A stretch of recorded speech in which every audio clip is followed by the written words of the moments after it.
After 30 years of marriage, you think you know everything about the person sleeping beside you. You think you've seen every side of them. The good days, the bad days, the quiet moments, the storms you survived together. You believe there are no more secrets left. But sometimes the truth hides for decades. And when it finally appears, it changes everything you thought your life was built on.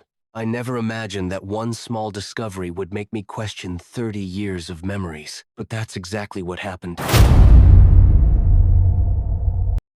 My name is Ethan Miller. I'm 62 years old, and the story I'm about to tell you began on an ordinary morning.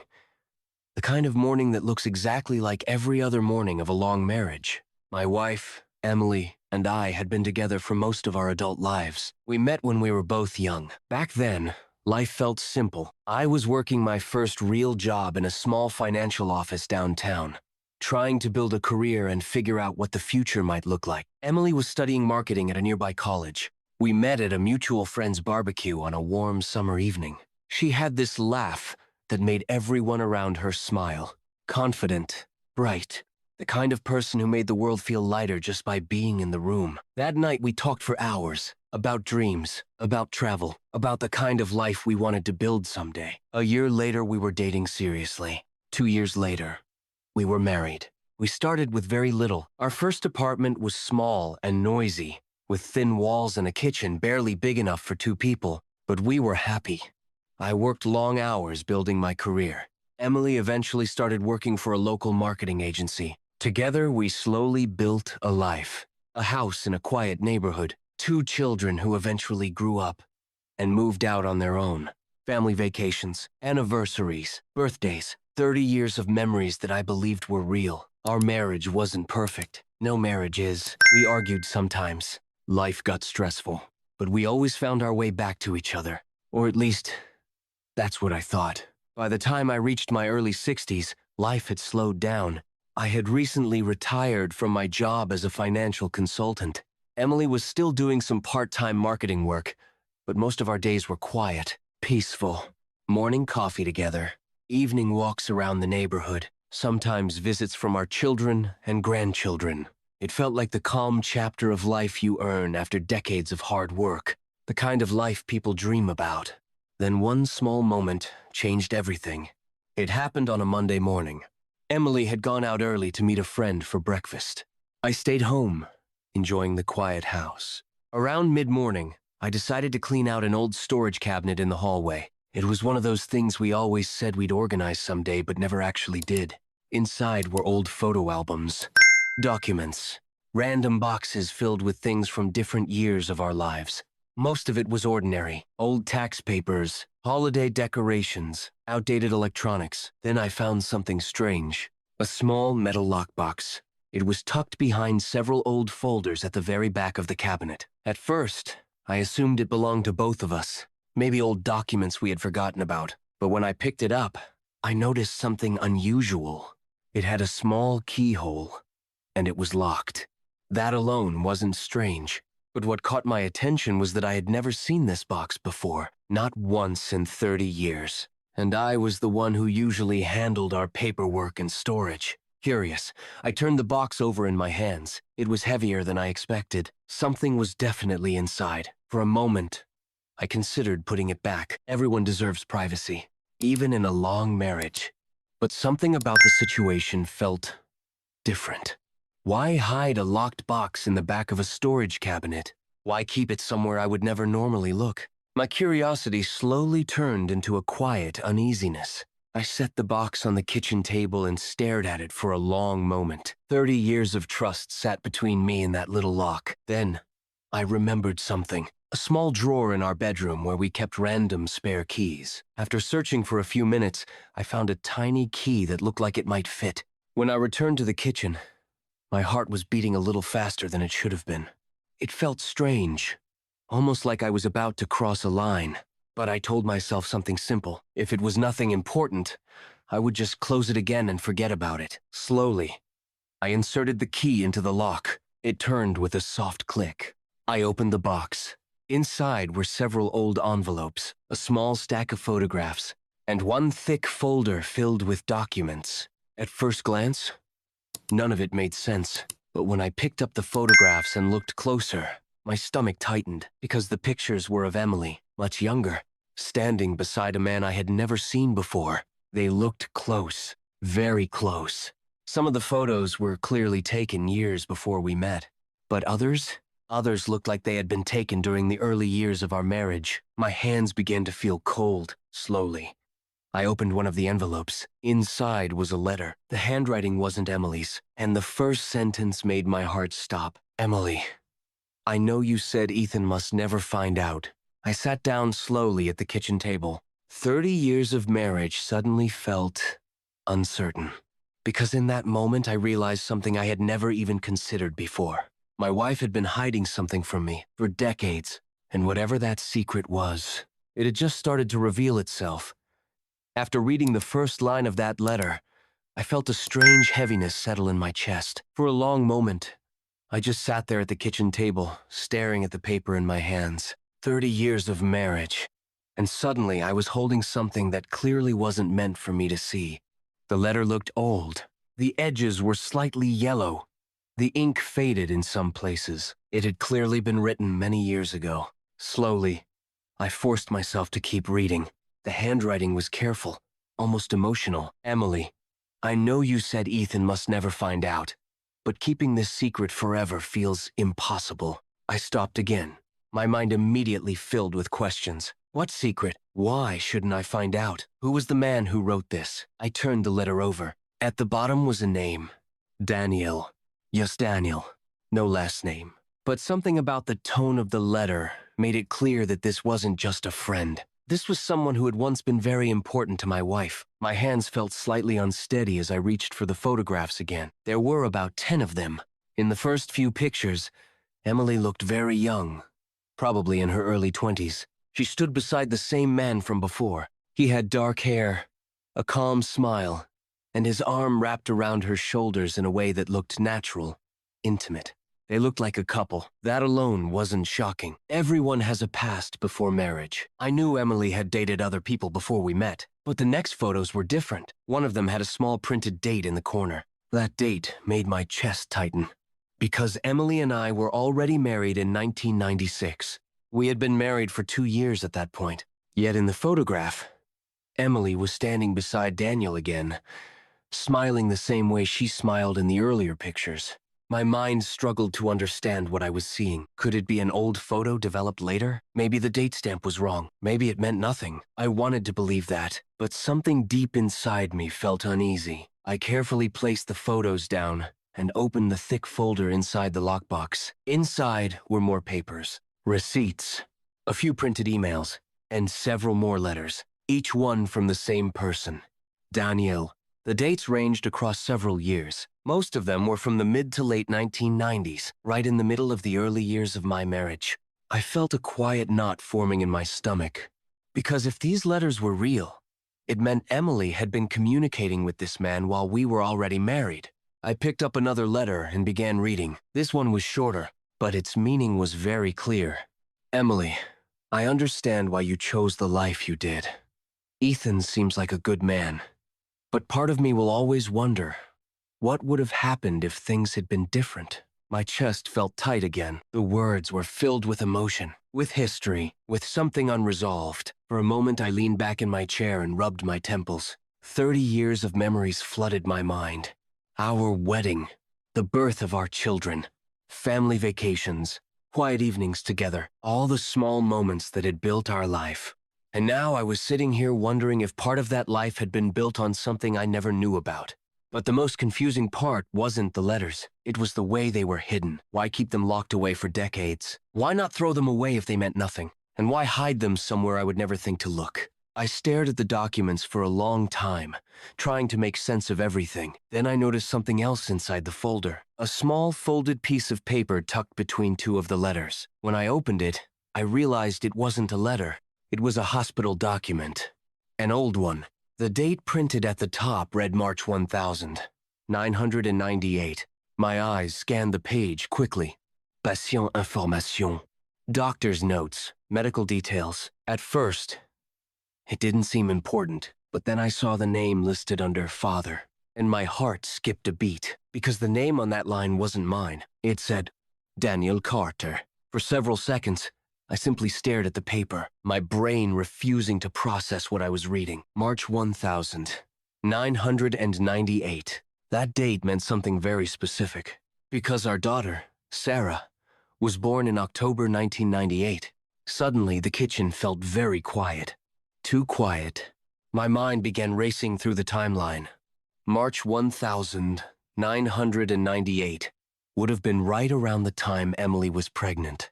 The pregnancy we had both celebrated. The pregnancy I believed was my child. My hands began to shake slightly. I quickly looked through the rest of the folder again. More documents, more letters, more pieces of a story I had never known existed.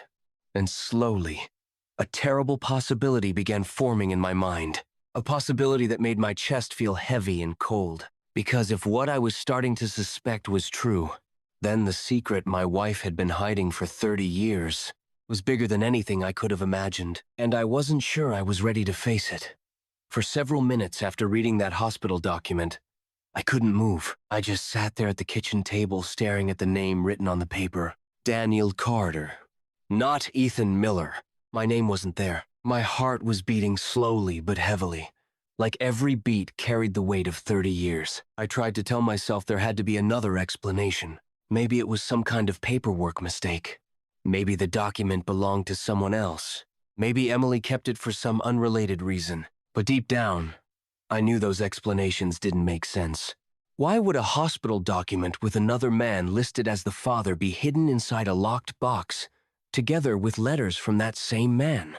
The connection was impossible to ignore, and the date made everything even more unsettling. March 1998. Our daughter Sarah was born in October 1998, which meant Emily had been about 2 months pregnant at the time this document was created. My chest tightened as I leaned back in the chair. For 30 years, I had believed something very simple. Sarah was my daughter. I was there the day she was born.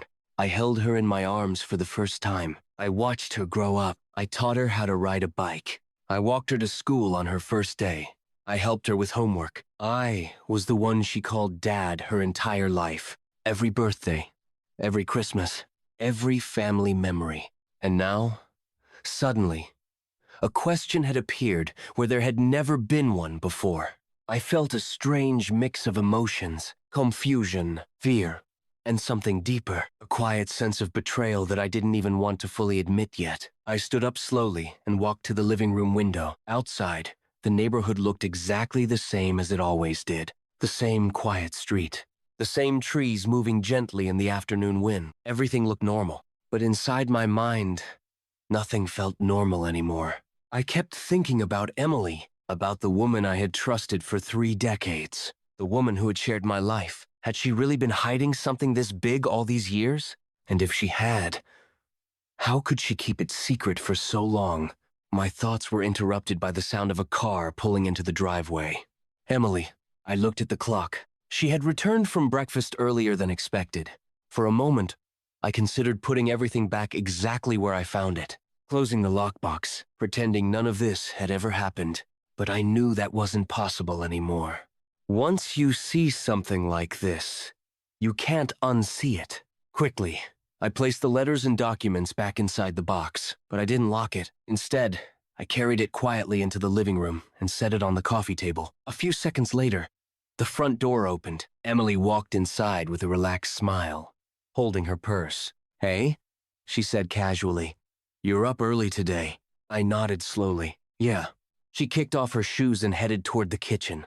"How was breakfast with Linda?" I asked. "Nice," she replied. "We talked for almost 2 hours." Her voice sounded normal, calm, completely unaware that anything had changed. But for me, everything had changed. Emily walked into the living room a moment later, and that's when she saw the box. She froze, just for a second, but I noticed it immediately. Her eyes moved from the box to me, and in that brief moment, something passed across her face. Not anger, not confusion, something closer to fear. "Where did you find that?" she asked quietly. Her voice was different now. Careful. I took a slow breath. "In the hallway cabinet." For several seconds, she didn't speak. The room felt strangely heavy with silence. Then she slowly sat down on the couch across from me. Her eyes stayed fixed on the box. "I didn't know you had seen that," she said softly. I looked at her. 30 years of marriage sitting between us. "Emily," I said quietly, "who is Daniel Carter?" Her shoulders stiffened slightly, and for the first time since she walked into the room, she looked directly at me. There was a long pause before she answered. Too long. Finally, she spoke. "He's someone from my past." Her words were simple, but they didn't answer the question. I leaned forward slightly. "And why is his name on a hospital document? From the year Sarah was born?" The moment the words left my mouth, Emily's face changed. The color drained slightly from her cheeks. Her eyes dropped toward the floor, and suddenly the silence in the room felt heavier than anything I had ever experienced. Because in that moment, I realized something important. Emily wasn't surprised that I had seen the document. She wasn't confused about what I meant, which meant only one thing. She already knew exactly what I had discovered, and whatever the truth was, she had been carrying it alone for 30 years. Emily didn't answer right away. After my question, the room fell into a silence that felt heavier than anything I had experienced in years. She kept her eyes on the floor, her hands resting tightly together in her lap. For 30 years, I had known this woman better than anyone. I knew the way her voice changed when she was nervous, the way she avoided eye contact when something was bothering her. And right now, every small sign told me the same thing. She was afraid. Not angry, not defensive, afraid. I leaned back slowly in the chair, trying to steady my breathing. "Emily," I said quietly, "please, just tell me the truth." For a long moment, she didn't move. Then she took a slow breath and looked up at me. There were tears forming in her eyes. "I never wanted you to find out like this," she said softly. Those words sent a cold feeling through my chest. "Find out what?" My voice came out lower than I expected. "Find out what?" Emily looked at the lockbox again before speaking. "Daniel and I, we knew each other before you." That part didn't surprise me. Everyone has a past, but something in her voice told me there was more. "Back then," she continued, "we were very serious. We dated for several years." I nodded slowly. That still didn't explain the letters or the hospital document. "So what happened?" I asked. She hesitated again before answering. "We broke up," she said quietly. "It was complicated. We were young, and our lives were moving in different directions." Her voice trembled slightly. "A year later, I met you. I remembered those early days clearly. The barbecue where we first talked, the excitement of a new relationship, the way everything felt simple back then. But now those memories felt different, like pieces of a puzzle that suddenly didn't fit together the same way." Emily continued speaking, her voice careful and slow. "You and I moved quickly. We fell in love. We got married, and we started building our life." I watched her closely. "So where does Daniel come back into this story?" The question seemed to hurt her. She closed her eyes for a moment before answering. "A few years after our wedding, Daniel contacted me again." My chest tightened. "What do you mean contacted you?" "He sent me a letter," she said quietly.